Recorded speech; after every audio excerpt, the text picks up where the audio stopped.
Écoutez Amarim Tania, nous commençons aujourd'hui le Perek Rav Gimel qui se trouve à la page Chet Amoud Aleph. Et puisque le Perek Rav Gimel fait suite au prakim précédent, je vais répéter encore une fois la suite des prakim que nous avons déjà étudiés, qui nous amène étape après étape à la conclusion que l'Admour Zaken va nous donner, Perek Rafé. Les trois derniers prakim, Chaf, Raf Aleph, Raf Bet, nous parlaient du même sujet, Ardut Hashem, l'unité de Dieu. Ces trois prakim nous ont expliqué qu'il n'y a pas d'existence en dehors de celle du Créateur, en dehors de celle d'Akadosh Baruch Hu. Kula kamek lo chashiv. Rien n'existe devant Akadosh Baruch Hu. Et pour ça, Admor Zaken nous a donné l'exemple de la parole qui est insignifiante devant celui qui la prononce. Et de la même façon, le monde qui a été créé par la parole de Dieu est insignifiant devant Akadosh Baruch Hu. Alors nous avions demandé, mais pourquoi on ne le ressent pas comme ça, si c'est la réalité? Pourquoi c'est pas la réalité que nous percevons? Parce qu'à Kadosh Baruch Hu, nous avons répondu, a créé des tzimtzumim.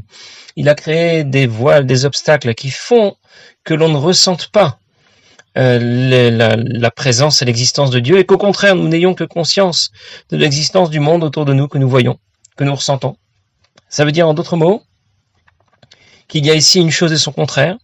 Dans la réalité, nous ne sommes pas sortis de l'existence du Créateur, nous en faisons partie, nous sommes intégrés à l'existence du Créateur. En dehors de lui, rien n'existerait, nous n'existerions pas non plus. Mais en même temps, nous avons le sentiment d'exister en dehors de lui, loin de lui. Un peu en quelque sorte comme si le bébé se trouve toujours à l'intérieur, mais il a l'impression d'être déjà à l'extérieur. Nous sommes à l'intérieur et on se sent à l'extérieur, comme si nous existions indépendamment de Kadosh Baruch Hu. Notre avodat Hashem, ça veut dire quoi? Notre effort consistera à révéler notre lien avec Akadosh Baruch Hu. Être attaché à Akadosh Baruch Hu et le révéler. Comment nous obtenons ce résultat? Par la pratique des mitzvot et par l'étude de la Torah. Alors l'Admour Zaken va vouloir nous expliquer que chaque mitzvah va nous attacher à Akadosh Baruch Hu et révéler notre lien avec Akadosh Baruch Hu. Ce sera l'objet du Perek Rav Gimel. Et nous allons faire la différence entre ce que nous obtenons dans notre relation avec Dieu par les mitzvot et ce que nous obtenons dans notre relation avec Dieu par la Torah. Nous verrons qu'avec la Torah, notre relation avec Dieu est beaucoup plus haute et profonde que par les mitzvot. Mais Torah et mitzvot, d'une manière générale, vont permettre de rétablir, de révéler, d'affirmer ce lien avec Akadosh Baruch Hu. Alors qu'au contraire, nous verrons dans le Perek Rav Dalet, chaque avéra, quelle qu'elle soit, pas seulement lorsque quelqu'un va faire Avodah Zara, n'importe quelle avéra nous détache de la même manière d'Akadosh Baruch Hu, nous sépare d'Akadosh Baruch Hu. Alors l'Admour Zaken commence et nous dit Vim kol anal, avec tout ce qui a été dit précédemment, Yuvan vivu haretev. On va bien comprendre. Betosefet bi ou mashamru bezohar, en expliquant davantage ce que le Zohar déclare. De raita v'kuchabrichu kulachad. Il y a une première expression dans le Zohar qui dit que la Torah et Akadosh Baruch Hu ne font qu'un. Ça veut dire qu'il y a une fusion totale entre la Torah et Akadosh Baruch Hu. Et d'autre part, dans les Tikkunim, ailleurs dans le Zohar, c'est écrit Pirshu, on explique des Ramar Pikudin Inun Ramar Evarin de Malka, que les 248 mitzvot positives correspondent aux 248 membres du roi, ça veut dire les membres d'Akadosh Baruch Hu. En d'autres mots, ces deux citations du Zohar distinguent ce que l'on obtient par la Torah et ce que l'on obtient par la mitzvot. Lorsque la Torah est associée à Akadosh Baruch Hu lui-même, les mitzvot sont associés aux membres comme aux membres du corps du roi, aux membres, si on peut dire, d'Akadosh Baruch Hu. Et bien sûr, nous allons devoir expliquer pourquoi on parle ici des membres du corps, alors qu'Akadosh Baruch Hu n'a pas de corps. Et pourquoi on a donné cet exemple, pourquoi c'est l'explication que donne le Zohar, pour nous expliquer la teneur des mitzvot. Et il dit, les mitzvot sont l'expression de la volonté profonde d'Akadosh Baruch Hu, qui vient ici s'investir, s'introduire plutôt, dans la création, dans l'ensemble des mondes, du plus haut au plus bas. Pourquoi nous parlons ici de Ratson Apnimi, la volonté profonde d'Akadosh Baruch Hu? Parce qu'il y a le Ratson Chitzoni et la volonté extérieure et la volonté profonde. Je vous donne tout de suite un exemple, on en avait déjà parlé dans un des shiurim précédents. Lorsque quelqu'un va aller travailler, alors il veut prendre sa voiture, il veut faire le plein de sa voiture, il veut se rendre à un certain endroit. Là-bas, il veut téléphoner, il veut vendre, il veut faire des chèques, il veut acheter de la marchandise, la vendre. Mais en vérité, tout cela, il ne le recherche pas vraiment. Ce n'est pas cela qu'il recherche. C'est seulement le moyen d'arriver à un certain résultat. C'est quoi le résultat? Gagner de l'argent. Et même l'argent qu'il veut. Il ne veut pas gagner de l'argent pour gagner de l'argent. En vérité, il y a un autre résultat derrière. Il veut assurer à sa famille de quoi leur permettre de vivre, d'avoir un toit, etc. Donc la volonté profonde en vérité, dans tout ce qu'il va faire au cours de la journée, c'est quoi? C'est apporter à sa famille ce dont elle aura besoin. La volonté qui n'est pas profonde, qui est extérieure, c'est lorsque il s'arrête à la station-service pour faire le plein, lorsqu'il va garer sa voiture à côté de son travail, lorsqu'il va faire tout ce qu'il va faire au long de la journée, les coups de téléphone qu'il va passer, les chèques qu'il va remplir, les factures qu'il va éditer, tout cela, c'est ce qu'on appelle Ratson Hitzoni. Ce n'est pas la volonté profonde. De la même façon, Akadosh Baruch Hu veut créer les mondes de la création, puisqu'il les fait exister. C'est ce qu'il recherche. Mais ce n'est pas ce qu'il recherche au fond, ce n'est pas l'objectif final. C'est le moyen d'arriver au véritable objectif. Et quel est le véritable objectif? Que le Bnei Israël puisse se trouver dans ce monde et pratiquer les mitzvot. Dieu veut que nous mettions les tefilines. C'est parfait. Pour qu'on puisse mettre des tefilines, eh bien, il faut d'abord nous créer un corps avec un bras et une tête. Et ça ne suffit pas, il faut créer des vaches. Et pour que les vaches puissent manger, il faut qu'il puisse y avoir des champs avec de l'herbe. Et ensuite, on va pouvoir utiliser le cuir de cette vache et écrire avec de l'encre et faire des bâtiments, des boîtiers pour les tefilines et ainsi de suite. Ça veut dire qu'il y a tout un monde autour de chaque mitzvah, un monde qui gravite autour de la pratique de la mitzvah. Et lorsque la création du monde n'est que le moyen, c'est ce que nous appelons ici Chitzoniyut Haratzon, c'est le moyen simplement d'atteindre le véritable objectif qui est Pnimiyut Haratzon, la volonté profonde. Et la volonté profonde de Dieu s'exprime à quel moment? Lorsque nous pratiquons les mitzvot. Et il dit, et c'est pour cela que toute l'énergie que Dieu apporte à la création dépend de quoi? De ce que nous allons accomplir, des mitzvot que nous allons accomplir. On comprend très simplement, pour reprendre l'exemple de tout à l'heure, quelqu'un va à son travail. Très bien. Et puis, il va faire des chèques, éditer des factures, vendre, acheter, etc. Mais si à la fin du mois, les bénéfices ne sont pas là, ça veut dire que l'objectif profond qu'il recherchait n'a pas été atteint. Du coup, il aura moins d'entrain dans son travail, il va moins s'y investir, il aura moins de flamme dans son activité. De la même façon, si l'objectif pour lequel le monde a été créé n'est pas atteint, et les Bnei Israël ne pratiquent pas convenablement Torah et Mitzvot, alors Dieu va apporter moins d'énergie à la création. Il est plus trop intéressé, il va peut-être vouloir investir ailleurs, je ne sais pas. Mais en tout cas, il investira moins dans la création qu'il ne le ferait si on pratiquait Torah et Mitzvot. Pour cela qu'on déclare, le Pasuk déclare dans le deuxième paragraphe de Shema Israël, Yem Shamoti Shmeu, si vous respectez les Mitzvot, si vous faites tout ce qu'on vous demande, alors Vnatati, Metarat Sechem, la pluie va tomber, il y aura l'abondance, etc. Pourquoi? Si Dieu voit que son affaire est une affaire productive, une affaire qui rapporte, pas en argent bien sûr, en Torah et Mitzvot, alors il va vouloir investir davantage, il va donner davantage d'abondance dans la création, d'abondance matérielle pour que le monde puisse tourner convenablement. Et donc la pratique des mitzvot, leur accomplissement sont l'expression de la volonté profonde d'Akadosh Baruch Hu. La volonté profonde de Dieu va venir s'investir dans cette pratique des mitzvot. Grâce à la pratique des mitzvot, eh bien, la volonté profonde d'Akadosh Baruch Hu va intégrer la création. En d'autres mots, les mitzvot sont l'expression dans ce monde de l'effacement de la création à la volonté suprême de Dieu. Maintenant, je comprends Maintenant, je comprends ce que le Zohar nous a déclaré lorsqu'il dit que les mitzvot sont les membres du corps. Qu'est-ce qui distingue les membres du corps? Ils sont effacés à la volonté de l'homme. Ils obéissent même pas au quart de tour, mieux qu'au quart de tour. Il y a nous avons parlé de 248 membres du corps. Il y a une liste dans Masechet Ohalot. À la fin du Perek Aleph, la Mishnah fait la liste des différents membres du corps. Il y a quelque chose de particulier. Regardez, à la fin du premier Perek Masechet Ohalot, là-bas, dans la liste des membres du corps, n'apparaît pas des membres qui sont, cependant pour nous, qui semblent essentiels, des membres vitaux de notre corps, comme le cœur, par exemple.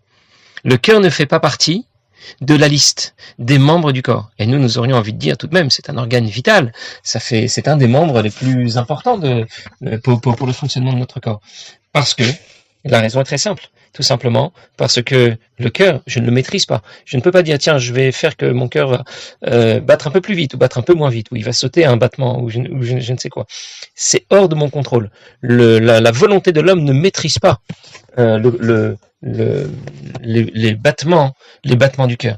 Et parce qu'il n'y a pas un bitoul total du cœur au ratson, à la volonté de l'homme, alors on ne l'appelle pas un membre. Ce qui définit un membre, c'est justement ce qui est batel. Et lorsque nous accomplissons les mitzvot, eh bien nous faisons que ce monde exprime la volonté de Dieu et se soumet à la volonté de Dieu. Et comme cela, nous avons expliqué pourquoi les mitzvot sont appelés les membres du corps. Derech Machal, l'Admor Zaken poursuit dans son exemple que Moshe Evre Aguf Adam Levushten Nafsho. Les membres du corps sont ceux dans quoi va venir s'introduire son nefesh, sa volonté. Ou Betelim, les Gamrela, Mikol Vekol. Ils lui sont complètement soumis. Je n'ai pas besoin de dire à ma main ou à mon pied de bouger. Ils le font automatiquement dès que je le veux. Miyad, Kimiyad, Sheole Birtsono Shel Adam Lifshot Yado Raglo. Dès que quelqu'un veut bouger, veut tendre le bras ou le pied, Nishmat Lertsono Tekef Miyad. Il l'écoute immédiatement. Belishum Tzivui Vamira Laen. J'ai pas eu besoin de leur dire quoi que ce soit. Blishum Sheyakla, il n'y a même pas de temps d'arrêt. Et là, Keregamamash Kshalabirtsono. Dès qu'il l'a voulu, directement, depuis la volonté, jusqu'au membre du corps, sa volonté s'accomplit. Et bien de la même manière. Car derech mashal achayut shel maasa mitzvot vekiyuman batel egamri l'ratzana elyon. Amlu bashbo. De la même façon, lorsque quelqu'un accomplit une mitzvah, eh bien, la pratique de cette mitzvah va exprimer dans la création le bitul, l'effacement de celle-ci à la volonté suprême de Dieu. Nasel mamash ke gouf le neshama, il deviendra comme un corps pour la neshama. On comprend très bien que c'est cela qui définit un membre. Un membre, c'est justement ce qui obéit. Et c'est pour ça que lorsque Chas Shalom, un membre n'obéit pas. Quelqu'un a dormi sur sa main, voilà, il l'a écrasé, et du coup, on sent, il a encore avant que les fourmis même n'arrivent dans la main, il sent sa main lourde. Comment ça se fait? Parce que pour l'instant, elle n'est pas fonctionnelle.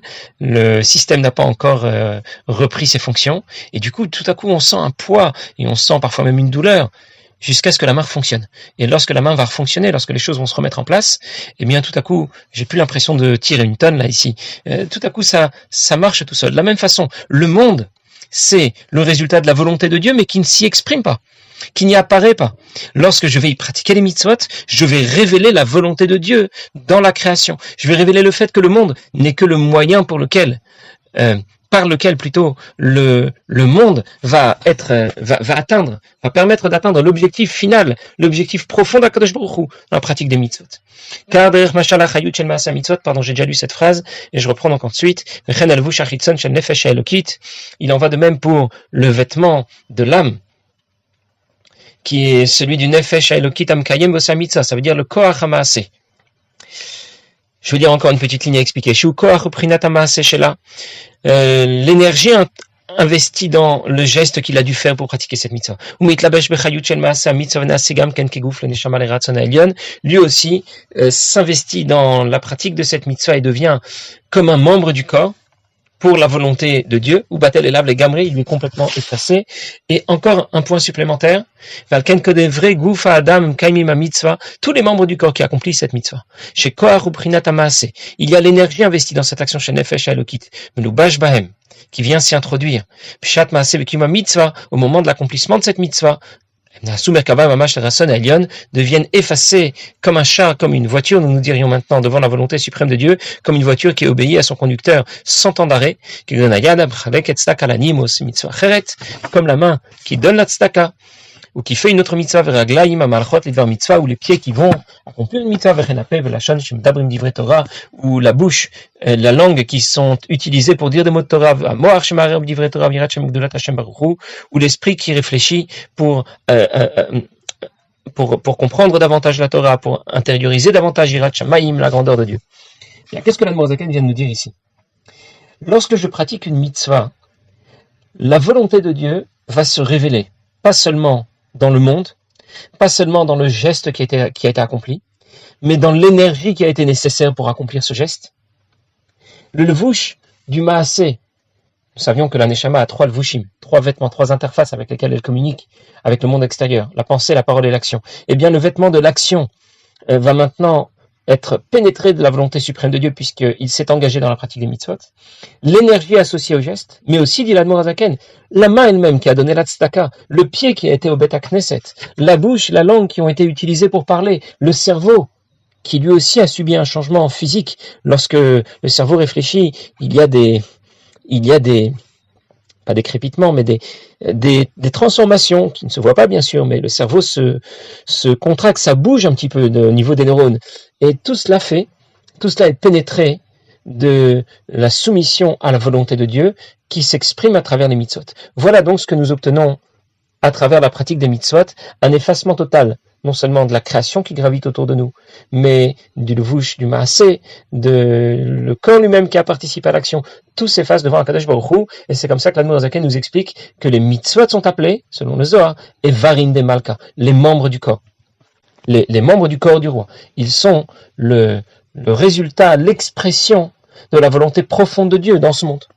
On raconte qu'un jour, un chassid a été reçu par le rabbi précédent, et le rabbi précédent était en train de faire de l'ordre dans les différents chèques qui devaient être adressés à différentes personnes qui en avaient besoin. Le rabbi précédent gérait bien sûr, entre autres, la mitzvah de tzedaka. Alors c'est le secrétaire du rabbi qui remplissait les chèques, mais c'est lui qui les ordonnait, qui les rangeait, voilà, qui participait, on va dire. Et donc ce chassid qui était là se demandait pourquoi c'est pas le secrétaire qui faisait ce genre de choses. C'est un simple travail de secrétaire, travail de secrétariat.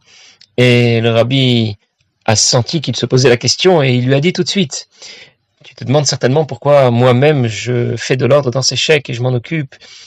Et je vais t'expliquer, l'Admor Zaken explique dans le Sefer Tanya que la main qui donne la tzedaka devient Merkava Elokut. Elle est complètement soumise à Akadosh Baruch Hu. Elle est l'expression de la volonté profonde d'Akadosh Baruch Hu. La main qui donne la tzedaka. Et en général, les pauvres qui s'adressent à moi ne viennent pas s'adresser à moi directement.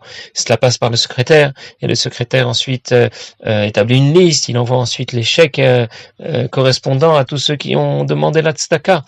Et moi, je n'ai pas l'occasion d'y participer physiquement. Alors, c'est la moindre des choses que je puisse faire. Je fais un peu d'ordre dans les chèques, j'organise un peu le travail. De cette manière, mes mains vont être aussi une merkava pour Akadosh Baruch Hu, avec la différence.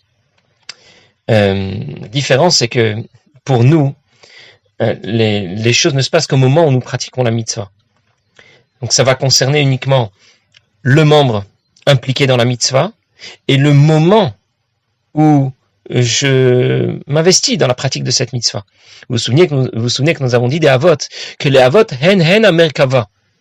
Eux, ils étaient complètement effacés devant Akadosh Baruch Hu. Ça veut dire, il faut imaginer que les avot étaient dans la situation de quelqu'un qui pratique une mitzvah de façon permanente, pour tous les membres de leur corps. Ça veut dire que, pour moi, c'est seulement la main ou les pieds qui, à un moment ou à un autre, sont investis dans la pratique d'une mitzvah. Pour les avot, c'était l'intégralité des membres de leur corps. Pour moi, c'est seulement au moment où je pratique cette mitzvah que la volonté suprême de Dieu vient s'investir, s'introduire dans cette main ou ce pied, dans l'énergie qui leur permet de fonctionner, dans le levush du maasé. Pour les avot, c'était de façon permanente. Et c'est ce qui nous permet de comprendre la particularité du bitul des avot devant Akadosh Baruch Hu, qui était Merkava Mamash, les Ratzon Haelion. L'Admor Zaken raconte d'ailleurs, au sujet du Maggid de Mezrich, qui était son maître, qu'une fois il a eu besoin de bouger la main vers l'arrière pour une quelconque raison, une raison de Kedusha bien sûr. Et parce qu'il n'avait pas de raison de la remettre à sa place, eh bien il l'a laissée dans la position où elle s'est retrouvée pendant 2 heures. Pourquoi ? Parce qu'il n'y avait pas de raison de la remettre en place. Il n'y avait pas de nécessité pour Avodat Hashem de la remettre en place.